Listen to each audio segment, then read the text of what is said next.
Hello everyone, Zadok Squared here.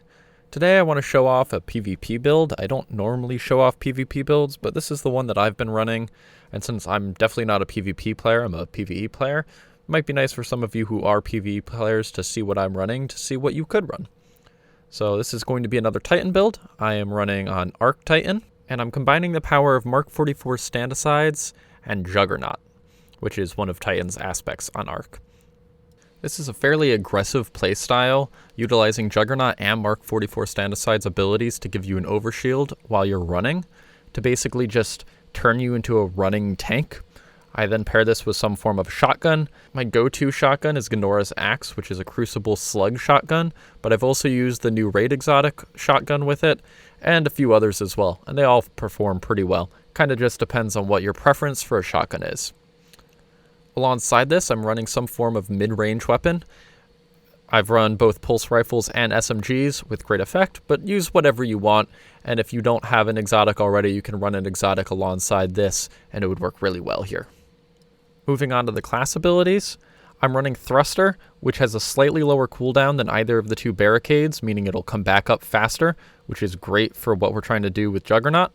And then on top of that, I'm running Seismic Strike, which gives us more movement options, and also is a great ability if I actually need to use my charged melee as a charged melee. I'm running Pulse Nades, which are great to just throw in for areas.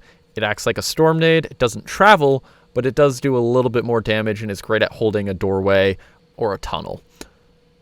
For aspects, like I said, I'm running Juggernaut, and I'm also running Knockout, which makes it so that whenever we're in close combat, our melee attacks are going to be getting buffed up from critically wounding targets or breaking shields. Also, if we do manage to kill someone with our melee, we'll become amplified, and we'll also start our health regeneration, which is really helpful if we get low from a fight.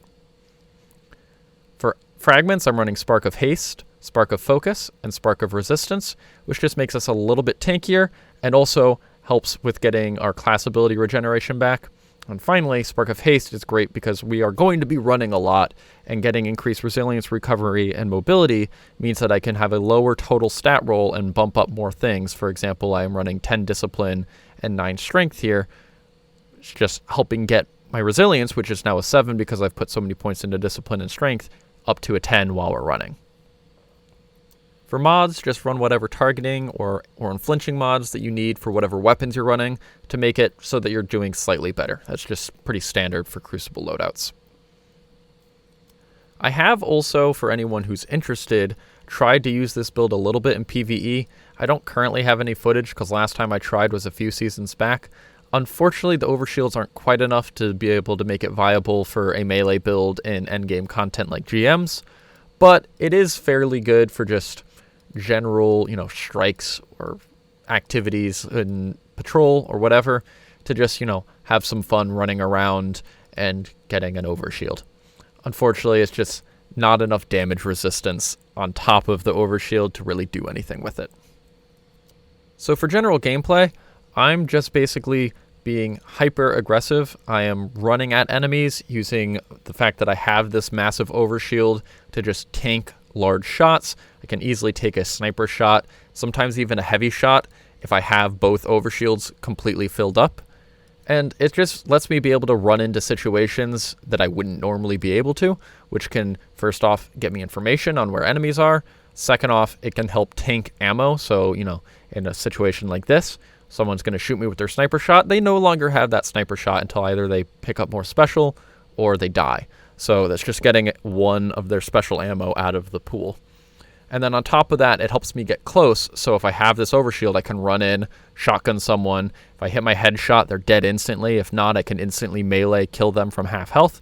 And easily with Knockout, turn this onto I'm back to full health, or I'm healing at the very least. And even if there's a second person, I can turn on them and hit them too. If I'm playing it right, I can easily run into a 1v2 and take out both people as long as they don't hit me too far down while I'm still at range running at them.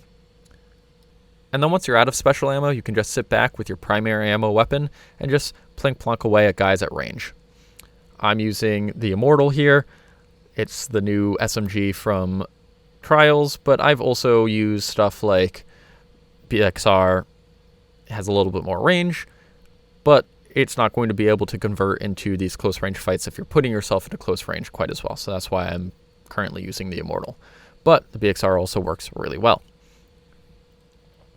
I find this build works best in one of two situations. Either in Rumble, where you're in a free-for-all situation, it's more likely that enemies are going to be a little bit less organized, and you can just run through people utilizing the fact that you are very tanky to deal with someone or pick off kills, steal kills from other people, or clean up kills. If someone dies, go kill the person who won the fight.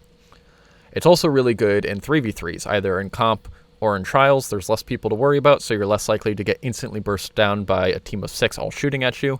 And it's really easy to be able to go pick off that sole player because you have such advantage while running at them with this, and be able to take them out before they're able to do anything to you, and then run back in using the fact that you're most likely now amplified to assist your team and push the advantage in the new 3v2.